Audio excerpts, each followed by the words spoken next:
سورہ فلق اور سورہ ناس کا پڑھنا، کیونکہ یہ دونوں آیتیں تو نازل ہی تب ہوئی تھی جب اللہ کے نبی صلی اللہ علیہ وسلم پر جادو ہوا تھا۔ یعنی اگر آپ صلی اللہ علیہ وسلم پر جادو کا اثر ہو گیا، ٹھیک ہے، تو اس سے بھی یہ بات پتہ چلتی ہے کہ جادو برحق ہے، اللہ کے اذن سے ہوتا ہے، اللہ کی اجازت سے ہوتا ہے، لیکن اس کے ساتھ ہی اس کی پروٹیکشن بھی آ گئی۔ جیسی جادو ہوا تو یہ دو صورتیں بھی نازل ہو گئیں، اور یہ بتا دیا کہ یہ اگر دو صورتیں پڑھتے رہیں گے، آپ صبح شام پڑھیں گے اپنے اوپر، آپ اس کو پڑھ کر پھونک لیں گے تو، یا اپنے بچوں پر پھونک لیں یا اپنے گھر والوں پر پھونک لیں گے، تو کیا ہوگا کہ آپ اس جادو ٹونوں کے اثر سے محفوظ ہو جائیں گے۔ تو بہرحال اپنی حفاظت تو ہم نے کرنی ہے۔ پھر اسی طرح صاف ستھرے رہیں۔ کچھ چیزیں ایسی ہیں کہ جن سے انسان کے جسم کے اندر شیطان کا داخلہ بڑا آسان ہو جاتا ہے، جیسے لمبے ناخن، غیر ضروری بال اگر 40 دن سے زیادہ رکھ لیے جائیں تو ان سے بھی جسم کے اندر شیطان داخل ہو جاتا ہے۔ پھر اسی طرح بہت انتہا پسندانہ رویہ، یعنی بہت خوشی، بہت غم، بہت اداسی، بہت سونا، بہت سوچنا، اور جہاں پر نیگیٹیوٹی زیادہ ہو آپ کی سوچ کے اندر، منفی سوچیں ہوں، تو وہاں پر پھر اس کا مطلب یہ ہے کہ آپ نے اپنے آپ کو شیطان کے حوالے کر دیا۔ جیسے کہا جاتا ہے نا کہ مایوسی کفر ہے، تو جب آپ حد سے زیادہ مایوس ہو جاتے ہیں، پھر آپ کو اللہ کی نعمتیں نظر نہیں آتی ہیں، بلکہ آپ اللہ سے گلے شکوے کرنے لگتے ہیں، اور یہ جو گلے شکوے ہیں یہ شیطان کا رستہ کھول دیتے ہیں، ٹھیک ہے؟ تو ہم نے کیا کرنا ہے کہ ہم نے ان سب برائیوں سے بچنا ہے، اور اللہ تعالیٰ سے ہماری یہ دعا ہے کہ اللہ تعالیٰ ہمیں ان فتنوں سے بچا لے، آمین۔ اس کے بعد 104 آیت میں ایک ہمیں بہت خوبصورت ادب ملتا ہے، اور یہاں سے اگلی آیتوں میں وہ موضوع بیان ہو رہا ہے جس کو ہم نے اس پارے کی بنیاد بنایا تھا، اور ہم نے اس پارے کی بنیاد کیا موضوع بنایا تھا؟ حسد۔ آیت نمبر 109 میں حسد کی بات ہوئی۔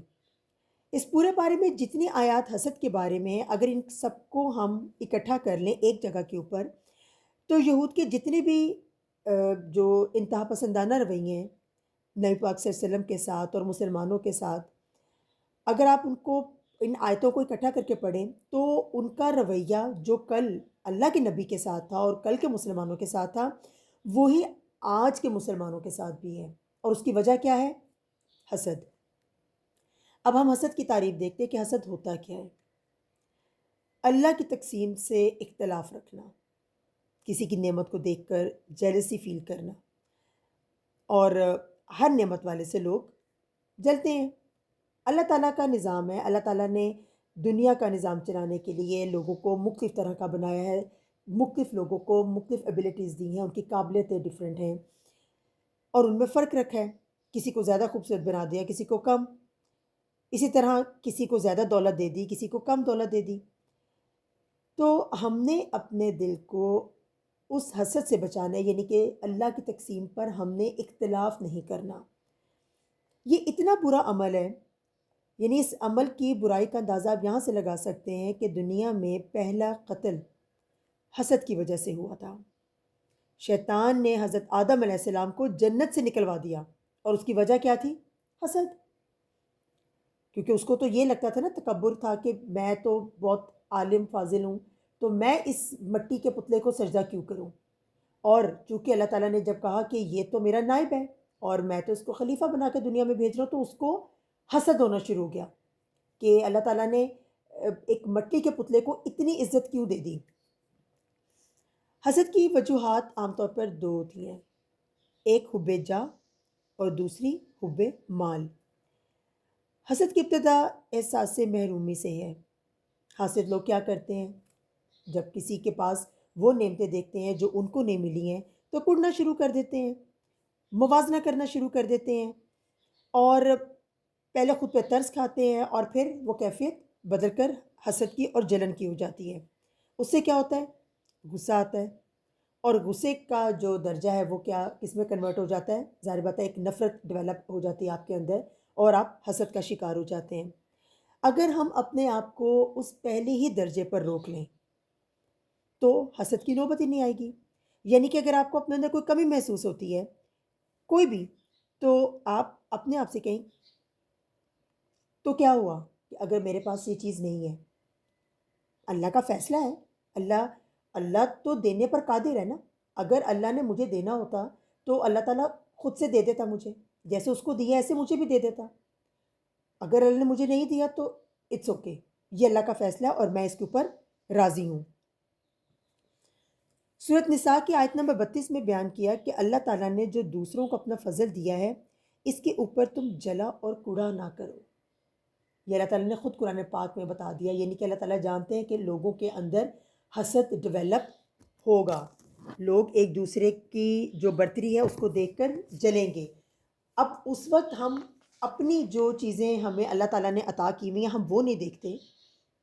اب ظاہر بات ہے کہ اگر ہم کسی سے جیلس ہو رہے ہیں تو کوئی ایسے لوگ بھی ہوں گے جو ہم سے جیلس ہیں، کیونکہ ان کو یہ لگتا ہے کہ ان کو وہ چیزیں نہیں ملی جو ہمیں ملی ہوئی ہیں. اب جیلسی فیکٹر کو دور کرنے کا طریقہ کیا ہے؟ شکر کرنا.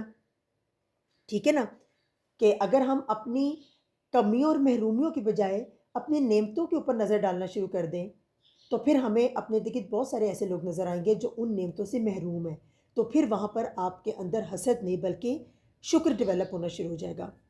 ایک بزرگ کا بڑا پیارا کال ہے، وہ کہتے ہیں کہ میں کسی سے حسد نہیں کرتا، کیونکہ اگر وہ شخص اہل جنت میں سے ہے تو اس کی نظر میں دنیا کی کیا اہمیت، کیونکہ یہ جو حسد ہے یہ تو ہم دنیاوی اسباب اور دنیاوی زندگی کے حوالے سے دیکھ رہے ہیں نا. تو اس کی نظر میں جب دنیا کی کوئی اہمیت ہی نہیں ہے جس کی وجہ سے میں اسے حسد کروں، اور اگر وہ جہنمی ہے تو پھر اس سے حسد کا کیا فائدہ جس کا اپنا انجام اتنا برا ہے. یعنی کہ دونوں صورتوں میں ہمارا کسی سے حسد کرنا بنتا ہی نہیں ہے. اللہ کے نبی صلی اللہ علیہ وسلم نے فرمایا، پہلی امتوں کی بیماری حسد اور بغض غیر محسوس انداز میں تم میں سرایت کر رہی ہے، جو مونڈ کر رکھ دینے والی ہے. وہ بالوں کو نہیں مونڈتی بلکہ دین کو مونڈ دیتی ہے. اس لیے یاد رکھیں کہ بڑی بڑی نیکیاں کر کے بھی انسان خطرے میں آ سکتا ہے. یہ نیکی کسی بھی وقت برباد ہو سکتی ہے. یعنی کہ ہم حسد کی وجہ سے کیا کریں گے؟ اپنی نیکیوں کو جلا دیتے ہیں. اب ہم دیکھتے ہیں حسد کے درجے. حسد کے 3 درجے ہیں. پہلا درجہ یہ ہے کہ جو کچھ اس کے پاس ہے وہ مجھے بھی مل جائے اور اس سے بھی نہ چھینے. مطلب اسے چھیننا ہمارا مقصد نہیں ہے، بس یہ کہ جو اس کے پاس ہے وہ مجھے بھی مل جائے. اس درجے کو رشک کہتے ہیں. پھر اس سے آگے ایک درجہ آتا ہے، اس میں وہ کیا ہے کہ اس سے چھن جائے اور مجھے مل جائے. اور تیسرا درجہ انتہائی بدترین ہے، جو کہ یہود کا اللہ تعالیٰ نے ان آیات میں بیان کیا ہے. وہ یہ کہ مجھے ملے یا نہ ملے بس ان سے چھن جائے. یعنی کہ دوسرے کا اتنا برا سوچنا کہ اپنے آپ کو ملے یا نہ ملے لیکن دوسرے سے بس چھن جائے. تو حسد ان جگہوں پر زیادہ پھیلتا ہے جہاں پر دکھاوا بہت زیادہ ہوتا ہے، اور اس کی دوسری وجہ اسراف بھی ہے. تو اب ہم یہ دیکھتے ہیں کہ ہم حسد کا علاج کیسے کر سکتے ہیں. اگر آپ ایک معاملے میں کسی کو بڑا ہوا دیکھیں تو دوسرے معاملے میں خود کو بڑھا لیں. ٹھیک ہے نا، اپنی چیزوں کو دیکھ لیں، ایمان کو بڑھا لیں، اچھے اچھے اسلامی آرٹیکلز آپ پڑھیں، قرآن کا مطالعہ زیادہ شروع کر دیں، احادیث کو پڑھنا شروع کر دیں جس سے آپ کے دل کو تقویت ملے. پھر دوسری بات یہ کہ جس سے حسد ہے اس کے لیے تنہائی میں دعا کیا کریں اور لوگوں کے درمیان اس کی تعریف کریں. اس سے کیا ہوگا کہ جو ہمارے اندر ایک جلن اور کڑن کا عمل شروع ہوا ہے وہ ٹھنڈا ہونا شروع ہو جائے گا. آپ جس سے حسد محسوس کرتے ہیں اس کو آگے بڑھ کر سلام کریں. اس سے کیا ہوگا کہ آپ کے دل میں جو اس کے لیے ایک جلن ہے، میل ہے، وہ دور ہو جائے گی. اس کو تحفے دیں، تحفے دینے سے بھی یہ کینہ دور ہو جاتا ہے. علم والوں سے دوستی کریں، کیونکہ جب انسان کسی سے دوستی کرتا ہے تو اس کا اثر اس پر بھی آتا ہے. یعنی کہ آپ اچھے لوگوں کی صحبت اختیار کریں تاکہ ان کا اچھا پن آپ کے اندر بھی سرایت کر جائے اور آپ جو حسد کا شکار ہونے والے ہیں یا ہو رہے ہیں آپ اس سے بچ جائیں. حسد سے بچنے کا ایک عام ذریعہ یہ بھی ہے کہ خود کو یقین دلائیں کہ یہ اس کا ذاتی فیصلہ تو نہیں ہے، یہ اللہ نے اس کو دیا ہے. اگر میں اس سے حسد کروں گا تو یہ زیادتی ہے. ظاہری بات ہے کہ یہ اللہ کی تقسیم ہے نا، اللہ نے کسی کو کوئی چیز زیادہ دے دی اور آپ کو نہیں دی یا آپ کو کم دے دی، تو یہ اللہ کی تقسیم ہے، اس پر میں نے راضی رہنا ہے. اور اگر آپ کو مطلب کہیں پر واقعی ان سب چیزوں کے باوجود بھی یہ فیل ہو کہ آپ کے اندر جلن آ رہی ہے یا حسد آ رہا ہے تو اس کے لیے آپ کیا کریں؟ اپنے آپ کو سزا دیں، صدقہ نکالیں ضرور اور کثرت سے استغفار کریں. جتنی زیادہ استغفار کریں گے تو اللہ تعالیٰ آپ کے دل کی کیفیت کو اتنا ہی زیادہ بدل دیں گے۔ پھر ایک ذریعہ یہ ہے کہ جو نعمتیں اس کے پاس ہے ان کا احساس کریں اور ان کے حساب کی بھی فکر کریں، کیونکہ دیکھیں جو نعمتیں اللہ تعالیٰ نے ہمیں دی ہیں اللہ تعالیٰ نے ان کا حساب بھی دینا ہے۔ جس کے پاس جتنا زیادہ مال ہے، جتنی زیادہ نعمتیں ہیں، اس کا حساب بھی تو اتنا زیادہ ہی ہے نا۔ اگر آپ کے پاس کم نعمتیں ہیں تو اٹ مینس کہ آپ کا حساب ان سے کم ہوگا۔ تو ان معاملات کو صرف دنیاوی حدود کے اندر نہیں دیکھیں، آپ اس کو آخرت کے تناظر میں دیکھیں گے تو پھر آپ کو بہتر لگے گا کہ اگر ہمارے پاس کچھ کمی ہے تو وہ ہمارے حق میں ہی بہتر ہے۔ پھر ایک اور بات ہے کہ اگر کوئی یہ تو ہوگا کہ اگر ہمارے دل میں حسد آ رہا ہے، ٹھیک ہے نا، کسی کو دیکھ کر۔ اب دوسری بات یہ ہے کہ اگر کوئی آپ سے حسد کرتا ہے پھر آپ نے کیا کرنا ہے، ٹھیک ہے، یعنی دوسرے اینگل سے اگر آپ اس کو دیکھیں، یعنی دوسروں کی بری نظروں سے بچنے کے لیے آپ نے کیا کرنا ہے۔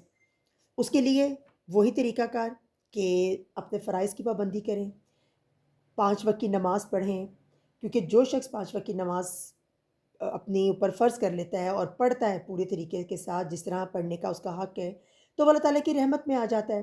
پھر مزید یہ کہ آپ صبح شام کی دعائیں پڑھیں، موعظتین پڑھیں، جو کہ خاص طور پر حاسدوں کے حسد سے بچانے کے لیے بھی ہماری ایک پروٹیکشن بن جاتی ہے۔ تو دوسری بات یہ ہے کہ اپنی خوبیوں کا ہر وقت دوسروں کے سامنے تذکرہ نہ کریں، جتنا ممکن ہو دکھاوے سے بچیں، دوسروں کو صرف جلانے کی نیت سے اچھے کپڑے، زیورات، گاڑی، جو بھی آپ کی مال اسباب ہیں ان کو زیادہ دوسروں کے سامنے نہیں دکھائیں، ان کے سامنے جن کے پاس اس کی کمی ہے، ٹھیک ہے۔ اور پھر ظاہر بات ہے اس سے کیا ہوتا ہے، وہ نظر لگ جاتی ہے۔ اب ان کا دل چاہے گا تو کہ بھئی اگر یہ چیزیں ہمارے پاس بھی ہوتی تو نیچرلی وہ ایک حسد والی جو فیلنگس ہے وہ ڈیولپ ہونا شروع ہو جائیں گی۔ اگر آپ کھانا کھا رہے ہیں تو آپ گھر کے ملازمین کو بھی کھانا دیں جو آپ کے ارد گرد موجود ہیں، یعنی جو آپ کے گھر کے ملازم ہیں۔ اور اگر کوئی چیز ہے کہ جو آپ ان کو نہیں دینا چاہتے ہیں فار ایگزامپل، تو پھر آپ ان کے سامنے کھائیں بھی مت، تاکہ ان کے دل میں کوئی ایسی حسرت نہ پیدا ہو۔ اگر یعنی اس حد تک ہمیں جو ہے ہمارے علماء کہتے ہیں کہ اگر آپ پھل بھی کھائیں تو اس کے چھلکے بھی آپ وہاں پر موجود گھر کی عام کامن ڈسٹ بن میں نہ پھینکیں کہ جس کو ملازم دیکھ کے ان کو یہ پتہ چلے کہ ان کے گھر میں پھل کھائے گئے، یا پھر آپ ان پھلوں میں سے کچھ پھل ان کو بھی دے دیں، ٹھیک ہے نا۔ اس سے آپ کو یہ پتہ چل جائے گا اگر یعنی کہ آپ اپنے آپ کو حاسدوں سے بچا رہے ہیں، ٹھیک ہے نا، لوگوں کے حسد سے اپنے آپ کو بچا رہے ہیں۔ ہم نے صرف دوسروں کو حسد کرنے سے اپنے آپ کو نہیں بچانا بلکہ اپنے آپ کو بھی بچانا ہے کہ لوگ ہم سے حسد نہ کریں، اس کے لیے یہ چیزیں ہم کر سکتے ہیں۔ پھر اگر اسی طرح آپ کو یہ پتہ چل جائے کہ کوئی شخص آپ سے حسد کر رہا ہے تو آپ نے اب کیا کرنا ہے۔ اب یہ تیسرا ایک پوائنٹ ہے کہ آپ کو پتہ ہے کہ فلاں شخص آپ سے حسد کرتا ہے، تو آپ کیا کریں، آپ دوسروں کے سامنے اس کی تعریف کریں، کیونکہ آپ نے تو یہ سمجھ لیا کہ جو حسد کرتا ہے اس کی وجہ احساس کمتری ہے، تو جب آپ اس کی تعریف کریں گے دوسروں کے سامنے تو اس کے اندر سے وہ احساس کمتری ختم ہوگا، اور جیسے وہ احساس کمتری ختم ہوگا تو ڈیفینیٹلی اس کے سوچنے کا انداز بدل جائے گا، اس کی نیگیٹو سوچ جو ہے وہ بھی تبدیل ہو جائے گی۔ تو اس سے کیا ہوگا کہ نہ صرف وہ آپ سے حسد نہیں کرے گا بلکہ وہ دوسروں سے بھی حسد کرنے سے بچ جائے گا، اور اگر آپ اس کی تعریف کر رہے ہیں تو ڈیفینیٹلی وہ آپ کے بارے میں کچھ اچھا گمان رکھنا شروع کر دے گا۔ اور ایک آخری بات یہ ذہن میں رکھیں کہ جو حسد ہے نا وہ اس تیزاب کی طرح ہوتا ہے کہ جس برتن میں وہ رکھا جاتا ہے وہ اس برتن کو ہی کھا جاتا ہے، ٹھیک ہے، یعنی کہ اگر ہم کسی سے حسد کرتے ہیں تو حسد ہمیں اندر سے کھا جاتا ہے، ہماری روح کو کھا جاتا ہے، ہمارے اعمال کو، ہماری نیکیوں کو، ہماری پازیٹیو سوچ کو کھا جاتا ہے۔ تو صرف یہ چیز اپنے ذہن میں رکھیں کہ آپ نے اپنے آپ کو اس ایک حسد کی وجہ سے ضائع نہیں ہونے دینا۔ اور یہاں تک جب آپ یہ سن رہے ہوں گے تو یہ دعا ضرور کریں کہ اے اللہ میرے دل سے اس حسد کو نکال دے، مجھے حاسدوں کے شر سے محفوظ رکھ، اور میرے دل کو دوسروں کے ساتھ حسد کرنے سے بھی محفوظ رکھ۔ آمین ثم آمین۔ وآخر دعوانا الحمد للہ رب العالمین۔